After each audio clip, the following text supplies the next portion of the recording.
Hello and welcome to Healthwatch. I'm your host, Carolyn Wilson from Ledgelight Health District. The goal of this program is to bring you information on a wide range of interesting and important health topics and to introduce you to the great people doing important work across the community. Today, I'm joined by Alissa Dragan from the Connecticut Department of Agriculture, and we're going to be talking about the Groton Sanitary Shoreline Survey. Alissa, welcome to the show.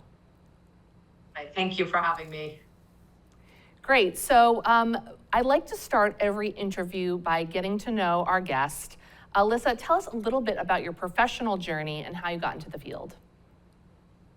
Sure. So I was kind of a late starter in my college career. I kind of bounced around for a little while. I wasn't entirely sure what I wanted to do, but eventually I ended up at UConn Avery Point there in Groton, and I was one of the first graduates of their Coastal Studies program.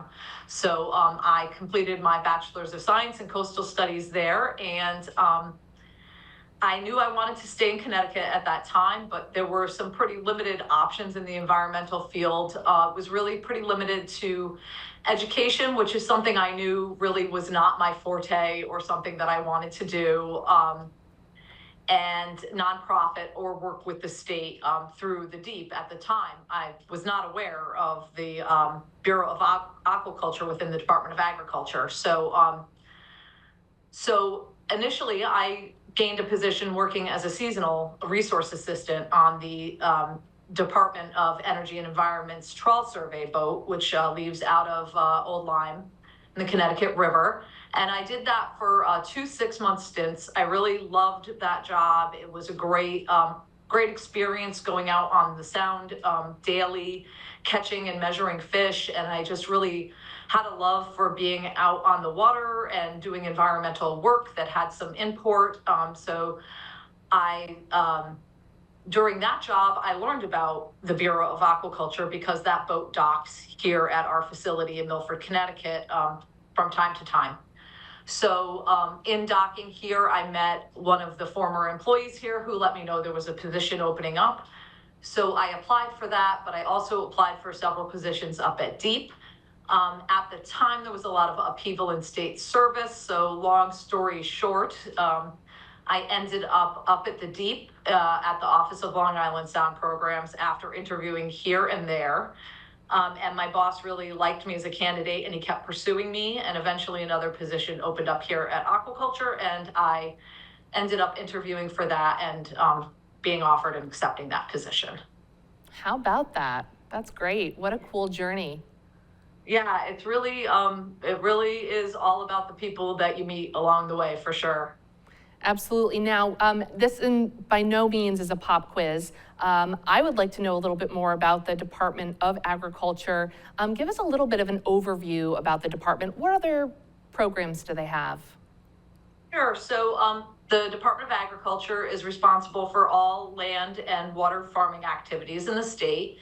And the mission is to foster a healthy economic, environmental, and social climate for agriculture by developing, promoting, and regulating agricultural businesses throughout the state, protecting agricultural and aquaculture resources, enforcing public health laws, animal health and animal care, and promoting an understanding of the diversity of the Connecticut agricultural scene, the cultural heritage here in Connecticut, and the contribution of ag to the state economy. So our department consists of the Office of the Commissioner in Hartford, and then there are 3 bureaus. There's the Bureau of Regulatory Services, which is responsible for the health and well-being of farm animals and domestic animals, the safety of produce and dairy products, and they train local agricultural businesses so that they can meet the food safety requirements that is under their whatever they're producing. And then we have the Bureau of Agricultural Development and Resource Conservation, and they provide assistance and programs to farms that are entering or the market, diversifying or expanding their businesses. They administer the Farmland Preservation Program, which is a really great program where we can purchase farmland that can stay farming in perpetuity in the state. We do the Senior and WIC Farm Market Nutrition Program, And the Farm to Chef and Farm to School programs are all done through the Bureau of Agricultural Development and Resource Conservation. And then finally, we have the Bureau of Aquaculture, which is my bureau, and we oversee the marine and inland aquaculture production. So there's some fish farms that stock trout for recreational fishers. There's also a couple of fish farms that produce food inland. And then we do all of the in-water aquaculture, so shellfish primarily for that. And we administer the state shellfish sanitation program and operate a laboratory here in Milford. We also lease the shellfish grounds to the harvesters, and we license and inspect the commercial shellfish harvesters. So we do a lot of different stuff here. Yeah, what a busy department, lots of different things, very important things going on. So today we're here to talk about something pretty specific, but when you're not working on the survey, tell us a bit about the day-to-day for you. What does it look like? Sure, well, so there's the Connecticut Shellfish Program falls under a federal umbrella of a national shellfish sanitation program, of which there is a model ordinance that outlines all of the regulations that we are required to follow so that our harvesters can ship shellfish from state to state. So that's the NSSPMO. I will probably refer to that again. So we're a little unique here because in Connecticut, our single office is responsible for 3 of the 4 elements of that national program. So we all undergo FDA training on the various elements of the program so that we can do our job in compliance. So in that, we are responsible for classifying and monitoring shellfish growing areas, and that includes recreational areas. I know you have a very active recreational shellfishing community there in Groton. So we assist the Shellfish Commission with their work in keeping that area going. So that work includes a lot of intensive water quality monitoring. We're looking for fecal coliform bacteria, which is an indicator of the presence of human sewage in the growing areas. We also test shellfish tissues. We're looking for, again, fecal coliform bacteria, and we can also test for viral contamination because viruses do persist for a longer time than fecal coliform bacteria do in the marine environment. So we really want to make sure if we have a sewage treatment plant bypass or an issue like that, that those viruses, they can be in the water for 21 days following an upset. So we want to make sure that there's no sewage of any kind in our shellfish. So we do that. We also are closing areas due to rainfall, due to sewage bypasses. If there's an industrial fire, something like that, that impacts the area, we're doing that work. We're doing our surveys that we're going to discuss a little bit more detail later. Those surveys are how we classify our growing areas. Then all of that yearly work of water quality monitoring and any survey work that we're doing, we write a yearly report for every shellfish producing town and sanitary survey reports when we're doing a survey. We also monitor for hazardous algal blooms. We have an intensive plankton monitoring program statewide. So that's all under the umbrella of the growing area portion of the program. Additionally, we are responsible for the shellfish sanitation element of the program, which ensures the safety of molluscan shellfish to be consumed raw. So in Connecticut, all of our shellfish harvesters that you see out there working in your waters are licensed as wholesale shellfish shippers and dealers. And that makes them able to sell directly to another wholesaler to ship, in or out of state to retail markets, but they can also sell directly to a retail market. They can sell directly to a restaurant if they wish, and they can also sell directly to the public at a dock or at their facility, and they can sell at farm markets. So it really opens up some market opportunities for the smaller farmers that may not have a wholesale shipper. They could, just sell to the folks they know in town or a single restaurant. We have a wide variety of harvesters that are doing all of these activities.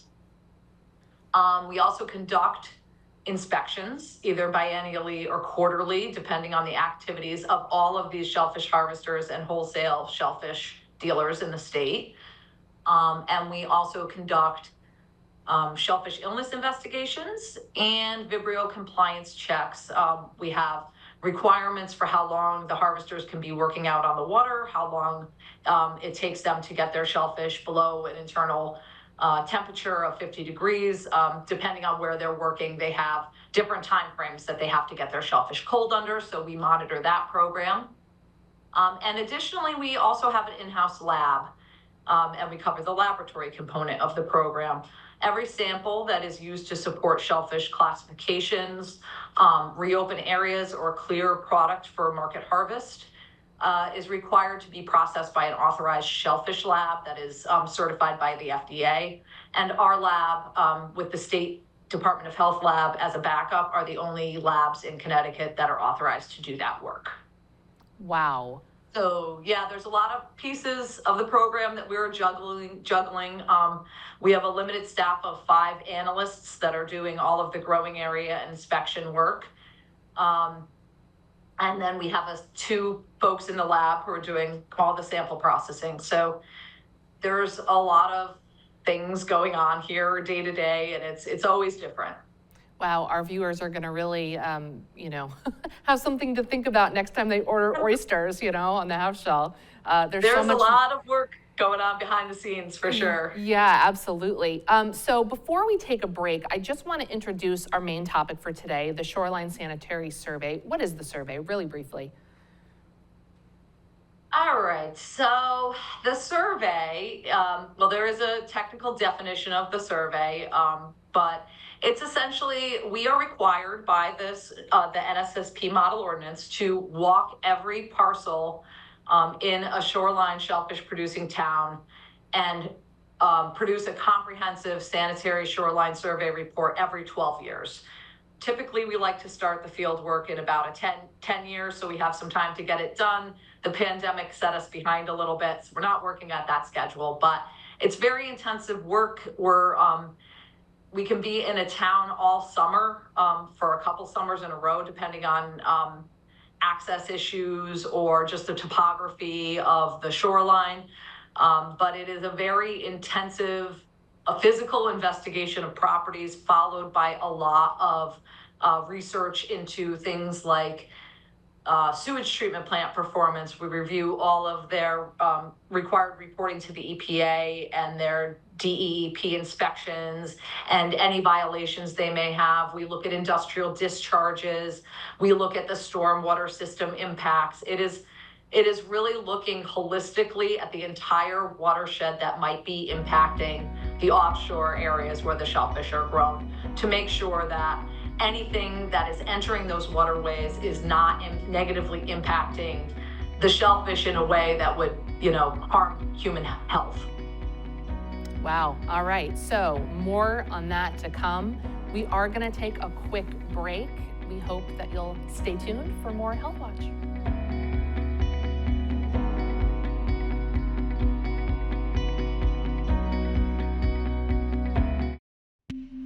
When you see orange, know there's a work zone ahead.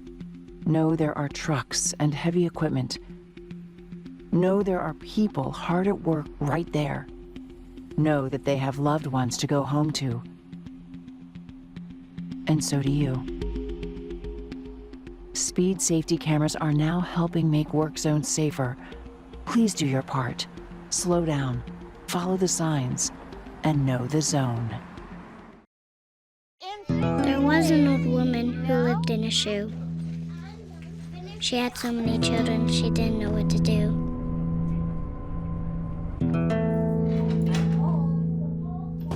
She gave them some broth without any bread and kissed them all soundly. Lights out. Good night. And put them to bed. Hunger is a story we can end. End it at feedingamerica.org.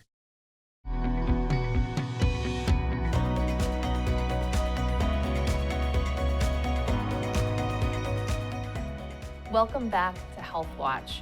Before the break, I was speaking with Alissa Dragan about the Shoreline Sanitary Survey, and we were spending some time getting to know her.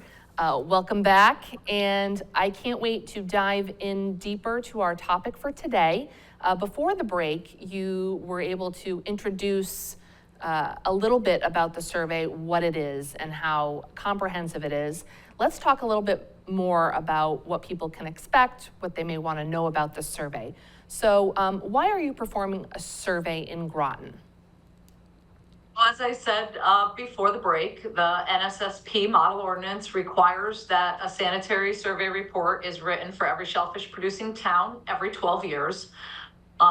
So this survey again provides the information we use to classify our growing areas for the types of activities that can occur in them. And in Connecticut, we use a prohibited classification, which means no harvest for direct consumption.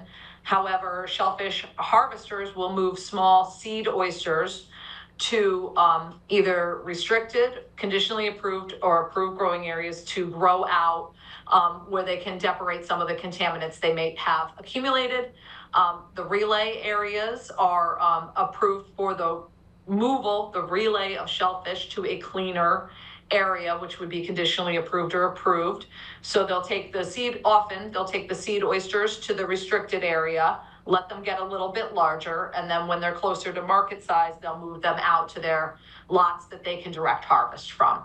So the conditionally approved areas are approved open except for under certain conditions. Typically, in Connecticut, we have typically two conditions, which are rainfall, so the area is closed. I'm sure your recreational clammers are familiar with the rainfall triggers that close their areas that they like to work in.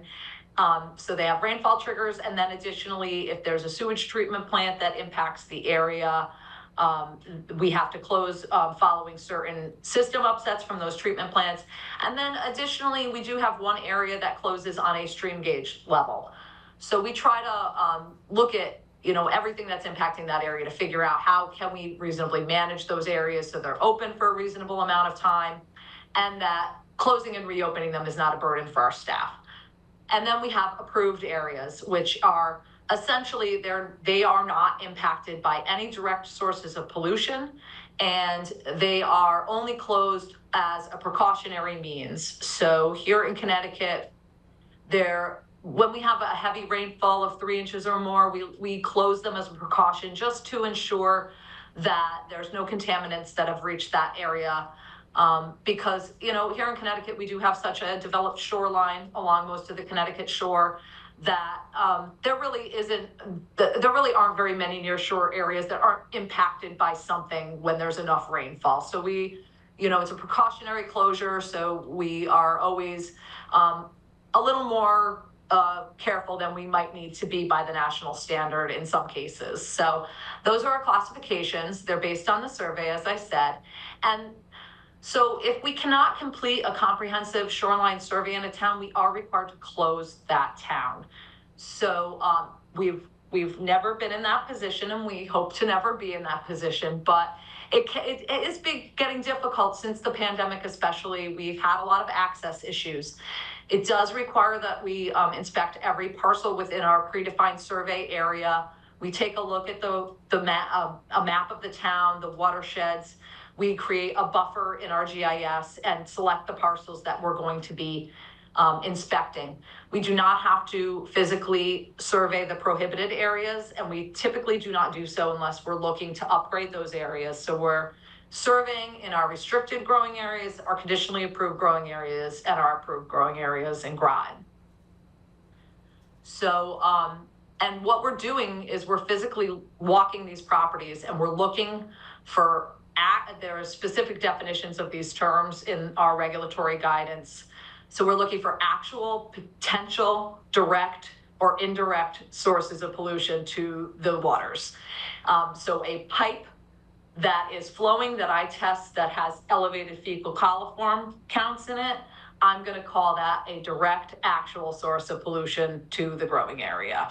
And it can, that's how that works.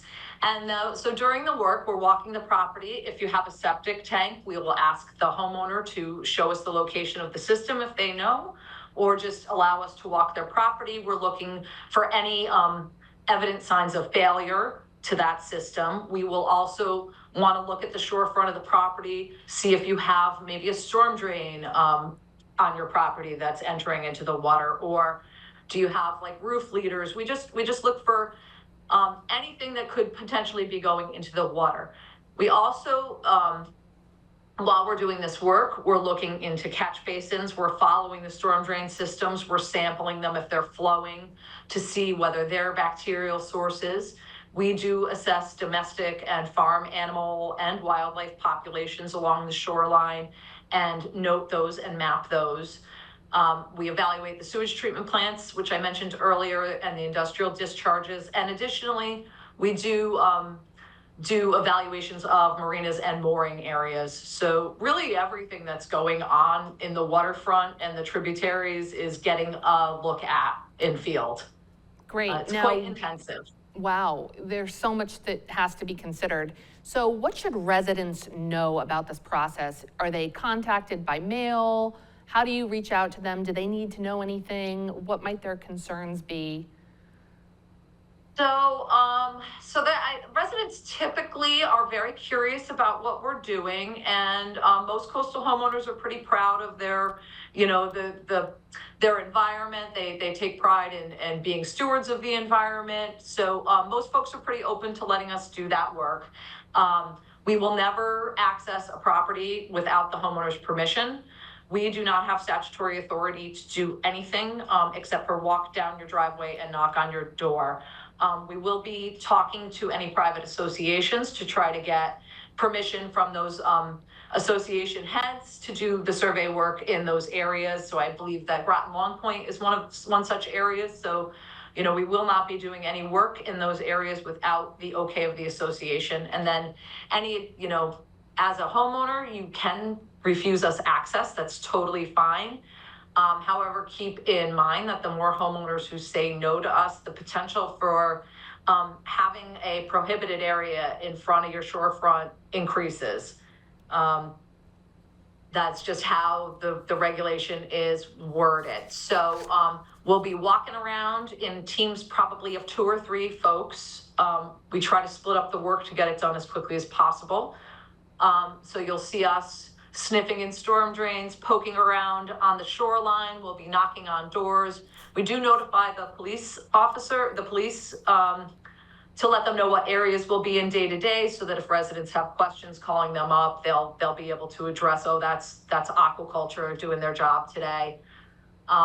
We do not need to enter the home at all. We will not ask you to enter your home. So please contact us if our staff does that, because we are not doing that as part of this. We do not need to look at anything in your home. We might ask you some questions about activities at your property. If you have information on your septic system, when it was installed, when you last had it pumped out. We might ask you how many bathrooms you have, if you're on septic. But you're not required to answer any of those questions or deal with us at all. If you're a very private person, that's fine.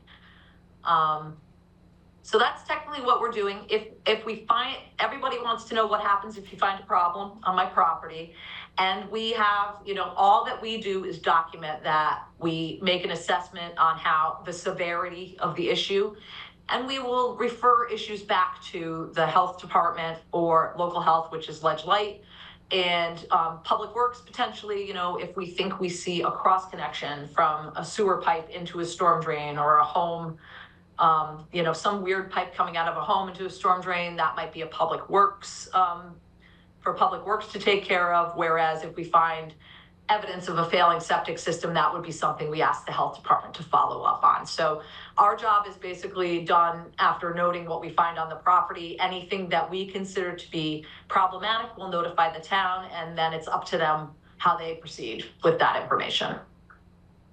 Super important. So you covered so many aspects of this. So when do you anticipate starting this work? Has it already started? What's the time frame to expect here in Groton? We've done a little bit of this work so far. We are evaluated by the FDA for all the elements of our program, and FDA was with us last week. So we did do a little bit of work in Groton with them last week. I believe we did put a notice in the paper prior to that, so it's been noticed. So I do intend on, we had staff there this morning doing some work in the marinas. So we're gonna probably be in and out of town over the, from now through early fall, I would say. We have covered, we did get a lot of work done with FDA last week, so this one might go a little bit more quickly, but I know there's still a lot of ground to cover, and with other work that pops up, sometimes our work gets delayed. So I would say you could expect to see us out there poking around probably through the end of September. That's great. And will people be able to see the fruits of all of this work? Is there a report that is generated? How long does that take? And when will people be able to see what's going on in Groton? Oh, the report should be complete by the end of the calendar year of 2025. However, if we find anything that requires like an immediate closure or classification change, we do have to do that right away. That is unlikely. It rarely happens, but I can't say that it won't.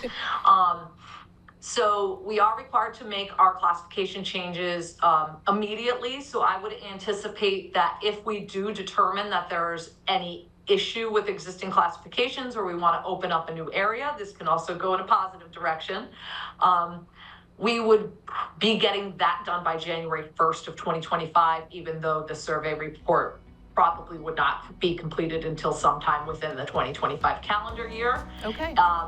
We do share it with the town. We send it to the town authorities. We share it with the health departments, the Shellfish Commission, and any interested member of the public is certainly welcome to read it if they'd like. They're pretty lengthy and they're very comprehensive, so it's a lot of reading, but certainly folks are welcome to take a peek at it if they're interested.